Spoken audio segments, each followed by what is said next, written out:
c'est Vega, et aujourd'hui on va parler de l'épisode 99 de Boruto. Alors qu'est-ce qui s'est passé dans cet épisode? Eh ben c'est la suite de l'épisode 98, avec Jugo et la marque maudite. Du coup, vu que Boruto soupçonnait Jugo, etc., ils ont voulu le suivre à son repère, ils s'étaient transformés, et là ils voulaient carrément les bastonner.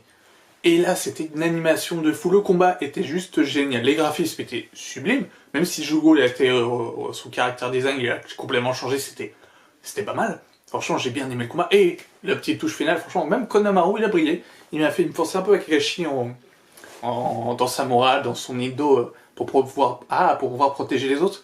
Et il a mis un petit kunai dans la bouche de Jugo, là, qu'il y avait un peu de sang, etc. S'il n'y en a pas beaucoup, forcément, c'est un peu, on va dire, c'est un peu la génération actuelle, entre guillemets, par rapport à Naruto, mais il y avait un peu de sang par rapport à Dragon Ball Super, ce qui montre un peu plus la gravité des événements, et c'était vraiment très très bien, le combat était génial, était intense, et du coup, Jugo, il arrive quand même à être KO. Mais finalement, Jugo ne s'avère pas être un méchant, puisqu'il arrive à s'évanouir, là où il y a plein de... C'était des oies sauvages de Konoha. Parce que du coup, Tosaka, donc l'expert en oiseaux, l'ornithologue, pardon, il disait que c'était très rare d'en voir, etc. Et il était tout content.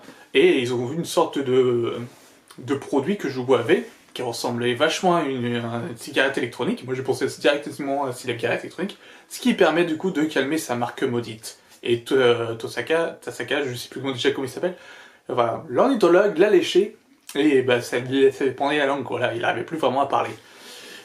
Voilà, donc ils se sont après rendus compte que du coup, forcément, Jugo n'y était pour rien, puisque lui-même absorbait les effets de la marque maudite sur les oiseaux. Je ne savais pas déjà que les oiseaux pouvaient avoir la marque maudite, ou pouvaient être contaminés. Et je ne savais pas non plus que Jugo avait ce pouvoir. Il ne me semblait pas que dans Shippuden, il pouvait absorber les marques maudites des gens. Alors, c'est quelque chose... Je sais pas, je pense pas. Je pense pas du tout.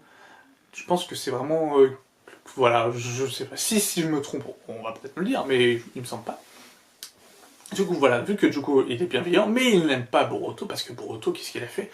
Il avait tué un oiseau. Et Jugo, vu qu'il est très ami avec les oiseaux, il accepte pas ça. Même si, au fil de l'épisode, on va voir que la relation entre Boruto, qui ressemble vraiment très pour trait à son père, même s'il veut pas ressembler à Naruto, il ressemble très pour trait à Naruto. Ce que Boruto a fait, c'est du Naruto tout craché, ne jamais lâcher, de faire qu'à sa tête, etc. Pour au final que la personne qui était réticente envers lui, finalement, lui trouve des qualités, des atouts, et qu'ils sont d'accord à faire une alliance, une équipe pour trouver d'où ça vient. Et justement, à la fin de l'épisode, il y a l'équipe 15 qui était revenue du coup à Konoha pour chercher des renforts. Bon, c'est une habitude en ce moment, qui vont à Konoha pour chercher des renforts. À ce moment-là, ils se font arrêter par deux adolescents qui ont une sorte de collier, et de ce collier-là, ce collier technologique, vraiment on est vraiment dans la pure technologie, ils appuient dessus et ils ont la marque maudite qui apparaît. Donc c'est un collier à marque maudite, on est vraiment sur la technologie, de toute façon c'est le thème de Boruto, la technologie, et voilà, un collier de marque maudite, une technologie sur la marque maudite. Alors, qui l'a créé? Est-ce que c'est Orochimaru? Je pense pas, hein. Je pense pas que ce soit Orochimaru qui soit encore mêlé là-dedans. Bon, remarque c'est possible, mais ce serait bizarre encore, on est encore sur de la technologie. Mais voilà, ça reste comme une bonne idée d'utiliser la marque petite et d'expliquer un peu plus en profondeur, et d'expliquer un peu plus l'état d'âme de Jugo, même si ce qui est dommage, c'est que j'ai pas l'impression qu'il reconnaît Salada, parce que en fait le seul truc qui pouvait le calmer avant, c'était, la seule personne qui pouvait le calmer au tout début c'était Kimimaro, sauf que du coup Kimimaro lui a dit que du coup ça serait Sasuke. Et effectivement Sasuke arrivait à calmer ses pulsions meurtrières. Sauf que peut-être que normalement logiquement Salada pourrait peut-être le calmer, peut-être qu'il pourrait y avoir une connexion avec son père. Elle pourrait peut-être en apprendre plus sur son père. Ça serait cool. Enfin, j'adorerais avoir un traitement de personnage comme ça sur les deux.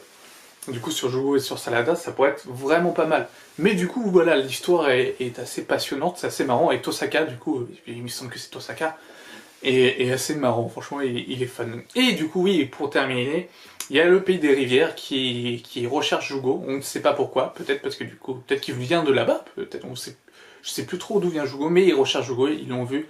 Et ça se termine sur ce cliffhanger là. Donc voilà, franchement ça promet du bon pour l'épisode 100. Mais ouais, non, c'était cool, c'était très cool. Moi, j'ai rien à dire, donc voilà, j'ai fait un peu le tour, vite fait. J'ai hâte de voir comment va être exploitée la marque maudite et quel lien Orochimaru va avoir dedans, puisque Orochimaru est forcément lié quelque part. Même si je pense que c'est pas lui qui fait la technologie des marques maudites. Ça vient de lui de base, les marques maudites. Et surtout qu'on en a parlé sur Iwa, Mitsuki a un nouveau saut de marque maudite, une marque maudite de phase 3. Donc, sachant que Sasuke pouvait se transformer qu'en phase 2. Donc voilà, donc peut-être que enfin tout ça, on aura peut-être une réponse là-dessus, etc. J'espère vraiment. Et voilà, bah j'ai pas grand-chose d'autre à dire sur cet épisode. Franchement, il était beau, graphiquement c'était sublime, il y avait un peu de sang, il y avait tout pour concocter un très bon épisode, et ça a été très bien réalisé. Donc voilà, c'était ma petite review totalement improvisée de mes souvenirs de ce que j'en ai pensé de l'épisode. Et c'est tout, bah n'hésitez pas à mettre un pouce bleu et à commenter si vous avez aimé. Sur ce, je vous dis du coup à la semaine prochaine pour l'épisode 100, et oui, déjà 100 épisodes de Boruto. Portez-vous bien. Ciao.